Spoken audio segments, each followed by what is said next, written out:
Hey, thanks for joining me for these DM tips. This is for Chapter 3, the first part of Chapter 3 of Shadow of the Dragon Queen. This is for second level characters, and there'll be spoilers here, so if you're a player, please come back after watching the adventure, after playing the adventure. Okay, so the adventure has the characters arrive in the village of Vogler, and it goes up to the point where it's just after the Battle of High Hill. I found a better breaking point to be just after the scouting after the Battle of High Hill, but you can decide how it would work best for you for sure.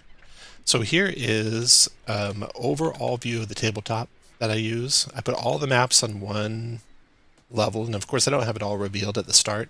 I reveal it as the players explore it. And the maps on the left here are from the adventure. The High Hill map is from the adventure. The bottom right here is from heroic maps. All the rest of them are from Tessa maps, and these may not be available yet if you're watching this just after I post it, but they should be available very soon, and they bring a lot of life to the village of Vogler. So the adventure starts with the characters arriving there at the village of Vogler, and they will know that it's at the edge of a Solamnic province of Hinterlund, and it's a quiet fishing village. There's humans, kenders, and hill dwarves there. It's the last stop on the road to nowhere. To the north are scattered woods and shady brooks, which give way to the deadly badlands known as the Northern Wastes. And across the river to the south stretches a land of grim legends and opportunity, the province of Knightland, whose nearby port of Calaman welcomes traders from long-forgotten lands. Their adventure has everything presented in a fairly linear path, and I like to locationize stuff, including NPCs. So I have the NPC stuff here. Each NPC I gave a short little, macro to with their artwork from the adventure. Lord Bacaris's artwork actually comes from Chapter 4 of the adventure. But I have a real brief, what do they look like, along with some information about them. So we got Lord Bacaris. We got Bacaris the Younger. Now, this is a huge NPC, because the Bacaris the Younger becomes the Dragon High Master in the Blue Dragon Army under Kit, and a villainous foe who kidnaps and commits other crimes against Lorana at the very end of the novel. So it's neat that he's in the adventure at his early stages. You can see his rise to villainy in the adventure. We have Becklin, who is a Knight of Solamnia, and she's the one stationed here at Thornwall Keep protecting Vogler. We have her friend Cudgel, who is a dwarven woman and leader of a mercenary band nearby. We have Darrett, who is actually Becklin's squire, and a real do-gooder, clever. He's struck of the characters.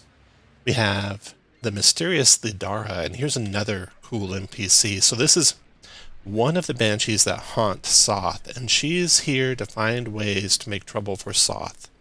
Now, the party won't know any of that. They won't know that she's actually a ghost, and actually, I think, a banshee in the books. And I found some artwork that kind of matched her. Let's see, use this artwork here. There. But the artist who did the artwork for her that comes up later in the book actually posted. So if you do a search on Twitch, you'll be able to find some nice artwork for her in her form in the village. Then after Liara, we got, we got Raven, the mayor of the village. And those are the main NPCs. So then we come to the overview of Vogler as the party approaches the village. The wooded cliffs and ivy-covered remnants of a crumbling stone keep overlook Vogler. The village's wooden buildings cluster around a quaint central circle. So here's a nice map of Vogler provided by the adventure. Party arriving from up here by the road that says to High Hill. And I actually had the road Y a little bit up here so that the party came from the west, but did not pass High Hill on the way in. Otherwise, I'd have to have them, where did they see High Hill? Where did they see the mercenary company, etc. So the party starts right here at the gate, and they can explore. And you can let them explore a little bit the village, and then you'll have the gathering.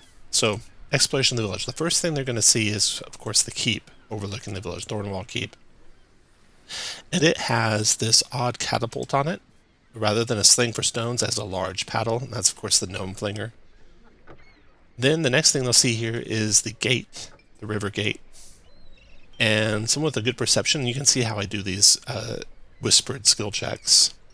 I just whisper to the player, so the players that pass the skill check, I'll roll ahead of time, and they get the whisper so they can just, in character, provide the information that their character sees. So someone could notice that the doors haven't been shut for years. Then they can wander on from the river gate. They'll probably come to the village circle in their next point. And here there's the grassy patch, and there's the iron bell that is by the mayor's house. They might check out the fishbowl. They might go check out the brass crab, the Warfinger's office, the wharf, the market. The market. They could meander on over here to Vogler's crossing, and then they'll see this, ancient stone bridge that's pre-cataclysmic, so quite a marvel in this village here. And after they've had a chance to explore the village, they can then go on to the farewell. Everyone will gather together at the Brass Crab. Before they can really meet anyone, they'll head outside. Let's look at the map of the Brass Crab here. So here is the Brass Crab. You get all the NPCs here. And here's the boat where they'll do the sending off right here. So they'll do the sending. Becklin will say some words. And then they will head into, they'll lower the boat. We'll see the boat go off in the distance. Then they'll head back into the Brass Crab for the tales. So when in there, Becklin will start off with a tale of her own, and then she'll invite the various party members to share theirs. And there's where Becaris will heckle them as they are talking. You can also have someone with a good perception note Lidara hiding in the shadows there. And someone could go talk to Lidara. And should they do that, Lidara is going to do a heartbreakingly beautiful Sylvanesti song in Elvish. And then soon after leave the reception, retire to her room, but then she's not seen after that in this adventure. She'll be seen later on, though. Becaris heckling the group, they can confront him and make him stop, and then continue on with their tales. When everything wraps up, Becklin will tell the players that she has something that Ispen left for them, and to come visit Thornwall in the morning. So in the morning, the party will set out. They'll first meet Darrett. And Darrett will be out getting supplies. And if they question him or talk to him about what's going on in the town, what's the festival going to be like in the afternoon, he can share with them some information about the festival. And then he'll take them on to Thornwall Keep. So let's look at the map of Thornwall Keep here. So here's Thornwall Keep and the River Gate. And the inset levels of Thornwall Keep over here. Got Becklin and Hightower there. And Darrett Hightower, is it Highwater? Let's double check Darrett's name. Darrett Highwater. Okay, we got Highwater there and Becklin there. And when I ran this, the Kenders in the party snuck off so they could use the Gnome Flinger. And the Kender was a sorcerer and he had Featherfall, so it worked out okay for him. Becklin gives them the gift, which is the shield, Ispen's Green Shield. And for Ispen's Green Shield, I added a little bit more to it that wasn't in the adventure. Of course, it's described in the adventure as a shield carved with a scarred broadleaf tree and painted a mossy green. I gave it one more power. Given that this shield was given to Ispen by a unicorn, I gave it basically the unicorn's healing touch power. Once per long rest, healing 2d8 plus 2, remove disease and poison. So, a little extra there. I like to put a little bit extra in the magic items. For characters, I like to see them have about 1 every 2 levels permanent items and about 1 every level consumable items. And if they're just +1 items, I try and give them a little bit extra, character to them if possible. And even +2 or higher, the same thing. So now they've got the shield, the gift from Becklin, and they're going to go to the festival. The festival's starting in the main square. Here's a map of the main square. Beautiful map. This is actually 2 maps combined. The mayor's house and the main square, but they line up together, so that's awesome. And everyone will gather around, the mayor will give a speech, and then the festivities will start. One of the festivities is a fishing competition, which the mayor will head off to right after her speech, and the party may follow to the dock area here. So we have Raven on the docks, we got Becaris, the elder, will be there drinking. Lord Becaris drinks, is watching the fishing, he's grumbling about how boring it is, he mocks the characters, and the characters can try and make him go away with an intimidation or persuasion or just role-playing. If they don't, they're going to have disadvantage on their fishing attempts. And You can do multiple rounds here, but it's just basically a roll to see what size fish they hook, and then a roll to try and capture it. And that's the roll: d20 for the size, survival check for catching it.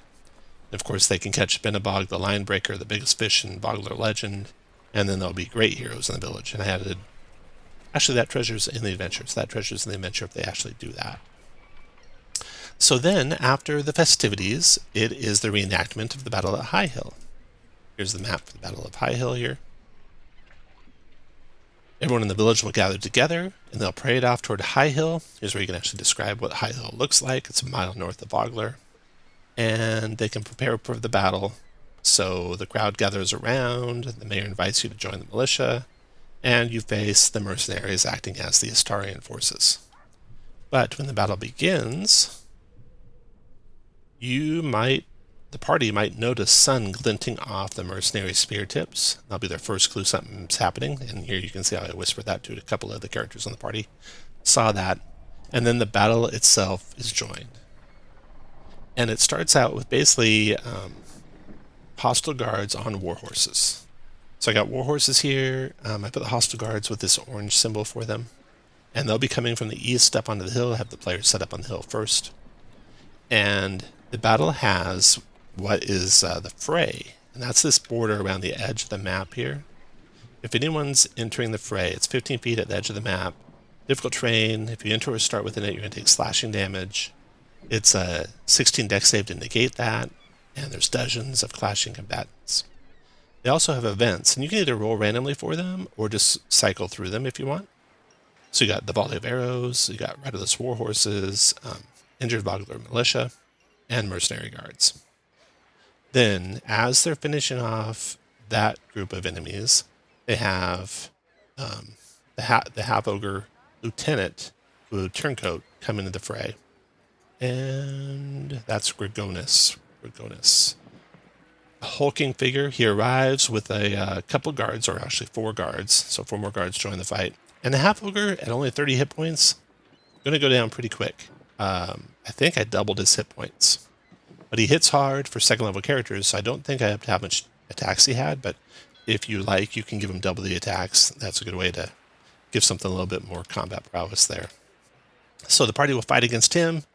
And should they be victorious, all's well. If the battle goes completely against them, then of course Becklin and other guards can come to the rescue. So this is what battle you could push to the edge of being too hard for the party.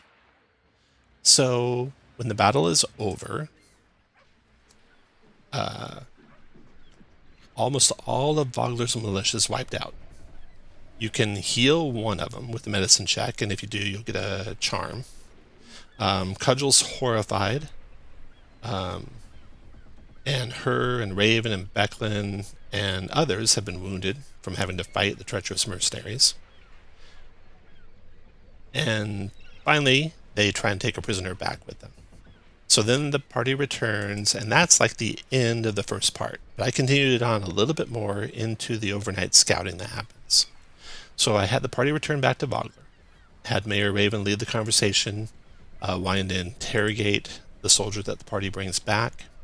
And then, of course, if they can extract a confession from that soldier, they'll get a lot of information about what happened, about how Dragonlance planned to kill Cudgel, how several days ago he headed into the woods east of the camp and returned with a considerable amount of gold.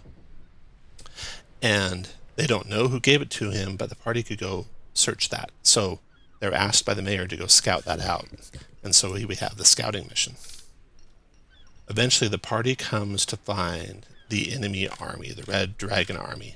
Here's Tessa's map for that, where they're at the Overlook. When I ran it, I didn't have Tessa's maps yet, so I used this really nice map from Heroic Maps, and it's kind of cool because you got some dragon skeletons down there in the valley where the army's gathered.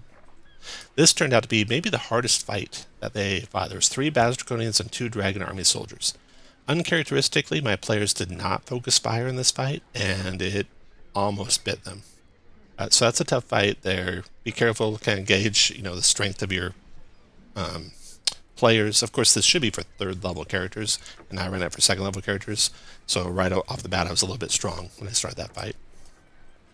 So the party should see that, collect some treasure from the scouts. Again, here, added more treasure than there is in the adventure. And I added a +1 greatsword and also gave it a description. Let's see. There's a greatsword with a hilt and a crossguard carved like a dragon. And then also a seeker dart. So added those 2 things in there. Party returns, and that's the end of the adventure when they report back to the mayor. So, long night. After listening to your dire scouting report, a sick-looking Mayor Raven thanks you and says there will be a lot to do tomorrow. What little sleep you get that night is haunted by nightmares. That's the end of Chapter 3A, and the party can then go on and raise up to 3rd level for the Chapter 3B. The treasures I put into the adventure, I put some weapons, gear, and gold from the defeated mercenaries. The Kingfisher charm and the fishing pole is possible for the party to get in the adventure.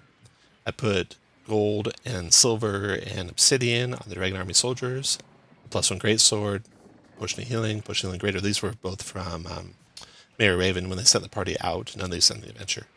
The seeker dart and the +1 shield. There we go. The +1 shield is like the only one in the adventure, but the extra stuff I added was not. So that's the end of Chapter 3, Part A. I hope you have a good time playing this. I hope you can get these maps by Tessa. They're really amazing. And I am loving this Dragonlance adventure. Really looks like fun. Like I said, those NPC inclusions of Bacaris and Ladara really drew me in. And you know, it's okay. They did their research. This is going to be good. So looking forward to the rest of it. Hope you're having fun. See you next time.